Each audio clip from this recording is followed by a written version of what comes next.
Hey guys, back again with part 2. If you made it this far, I appreciate you guys so much. I'm gonna go ahead and get to the second half of my candle science haul. I'll go ahead and start with the fragrances here just because I ended with fragrances.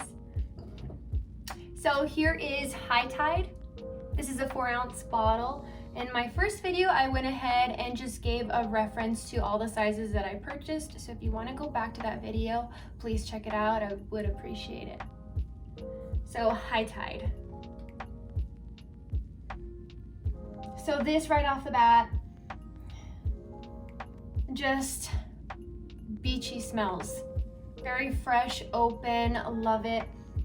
Some type of like floral scent, but nothing like I would pinpoint an actual flower.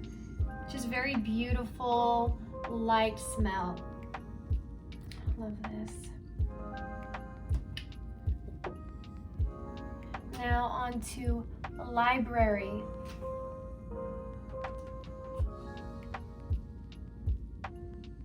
Wow, interesting. So imagine a library filled with leather books. You get a new notebook and you open it up and you smell all the pages, the fresh cut paper. This is what I'm getting from that. This is super nice. Just to go back to my memories, this is bringing back memories of a little, I believe it was like a bar slash a hangout place where you can get mixed drinks or just play some games. And it was you walk downstairs and it's kind of a hidden spot and it smells just like this. Everything was so retro, just bringing back smells to this. I'm not sure if I mentioned in the first video, but that's the great thing about having your own company and creating these candles. If any of these fragrances take you back to a certain time or give you some type of euphoria, you can name it however you like. Whatever best describes that fragrance to you, that's your choice. And I love how I can customize my line to how I want to name them. I love this, and I'm excited to mix these guys. So next is Cashmere Plum.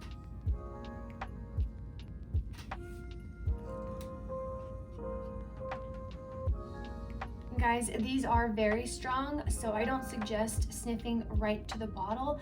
I kind of get overwhelmed, so I need this cap to kind of wave it around and help break up that fragrance so that I can really get a real sense for it. So when I first smelled this fragrance, it smells like a sweet plum, but then as I keep smelling, I am getting some sense, some notes of like cannabis in it. I mean, I've got to do some research on this one and see if anyone else is finding those same fragrances in here. It's so funny.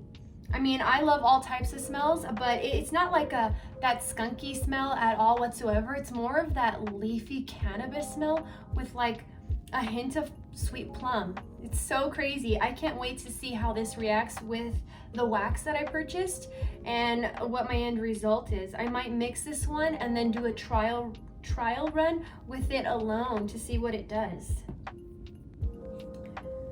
Fresh coffee. Let's see. And this is a different angle, so sorry if my eyes are like not adjusting. I apologize. Fresh coffee. So when I think of coffee, I think of something sweet with coffee beans, but this smells like a coffee house. There's nothing really sweet to this. It's very true to a coffee smell. Yeah, I'm getting a lot of like really deep coffee bean smells. Nothing sweet to this, guys. I would love to maybe mix this just a little bit with Snickerdoodle. Nothing too sweet. I do appreciate that coffee dark tone to it. Love that.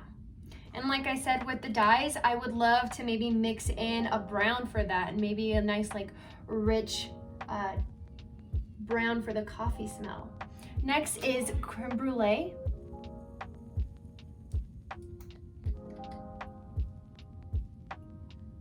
So this is giving me a very caramel smell to it. Very much true to creme brulee itself. A lot of just caramel and a lot of sweetness, nothing too strong, very pleasant. I love that. Next, black raspberry vanilla.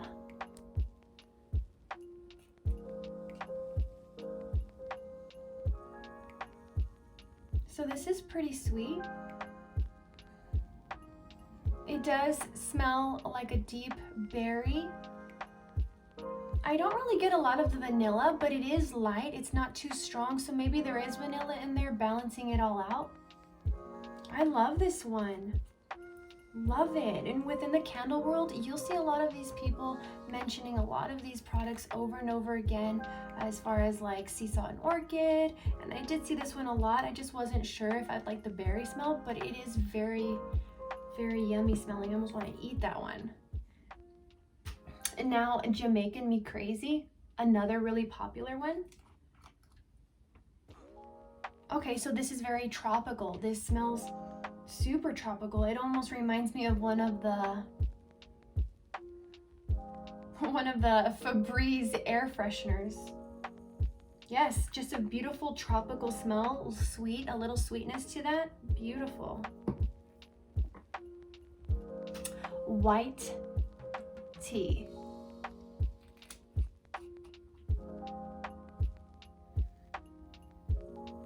So correct me if I'm wrong, but I feel like I'm smelling some jasmine in here. Jasmine, yeah. Some soft linen and like jasmine. Beautiful smelling. Probably wouldn't mess with this one, and I would leave it alone and make a candle. Orange Blossom. Make a candle. Of course, we're making candles here. But I just personally wouldn't want to mix some of these because they smell so good and they stand alone. So Orange Blossom now. So this is like a powdery flower smell. It's as if you would take a flower. When you were a kid, did you ever get flowers and try to make your own potion? Well, I was one of them, as silly as that sounds. So this reminds me of that. I would just take a flower and just crush it in your fingers and smell it. It's that powdery flower smell. I love this one. It's beautiful. I don't know why they put the orange in there, but I definitely get blossom. Love that one. And then a peach nectar.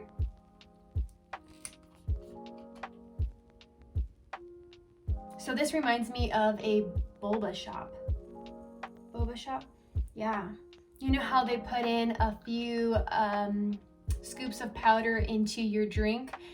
If there was a peach one, it would smell just like this. It's not really sweet. It's more of that nectar syrupy smell. It smells beautiful. That's seriously yummy. It smells like a really nice smelling chapstick. It just takes me back to something like that. Last but not least, mango coconut milk.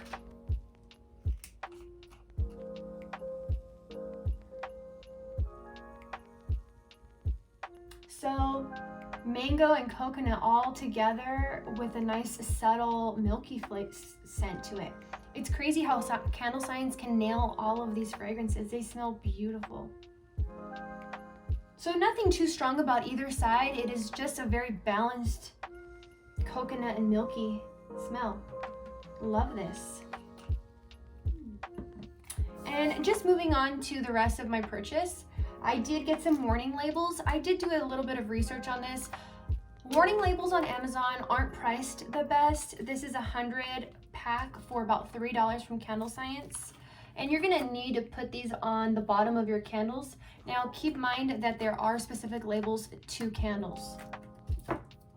And then I also got 2 bags of candle wicks.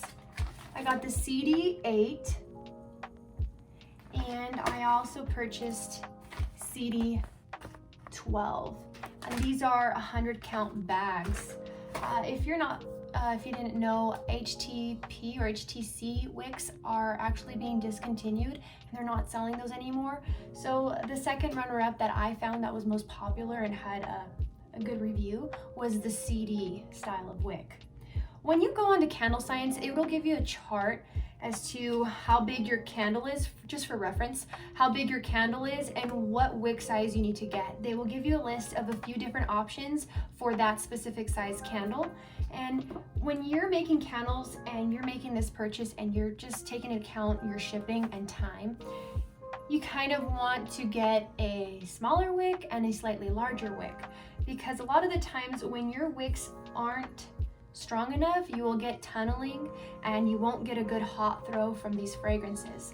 So when you're testing, you want to get a test of each wick to kind of see which one is responding best to your wax and your fragrance. Just keep in mind of that. And again, I mean, I got a 100-piece bag because, hey, I don't want to be purchasing from Candle Science too often because of that shipping cost. So just keep note of that. And along with that purchase, I made a 45-pound purchase of the 464 wax. Now, when you're doing all of your reviews and research online, you're gonna see that this is a pretty common wax to use. A lot of people love it and say that it's a little easier to work with than others. So I went ahead and I just got the big box of this guy. This was gonna be around, I wanna say it was about $100. If I'm able to with edits, like I mentioned in the first video, I will put that receipt somewhere along in this video in case you didn't get a chance to check out my first one, or down below in the description box. I know for people that are starting out in this candle world, money is everything. You want to get the best price, and you don't want to be using so much money for each candle, because then that's going to drive the cost up for a consumer. You don't want to be putting those prices way too high.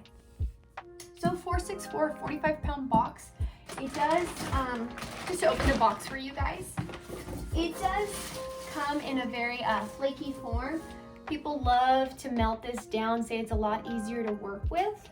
So just a 45-pound box of wax, guys. And so I also picked up the blended waxes. This is the Pillar Soy. This is WB921. I've heard great reviews for this in the wax melts. So, you know, Pillar Soy candles, they are a lot stronger and firmer wax, so that's why they would be really good for those melts. You know, when you pour your wax into those molds, you want them to pop out nice and clean, and when you're shipping them to consumers, you want them to receive a package that's nice and neat. And when you're putting your wax on a candle warmer, you don't want them all mushy and falling apart, because this is a lot softer wax than this one here. So I went ahead and I got a 10-pound bag because I will be doing some wax melts as well.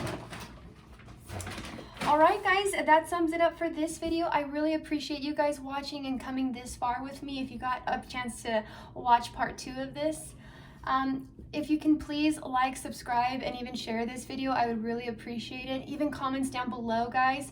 I appreciate all of it. Thank you so much for watching. Bye.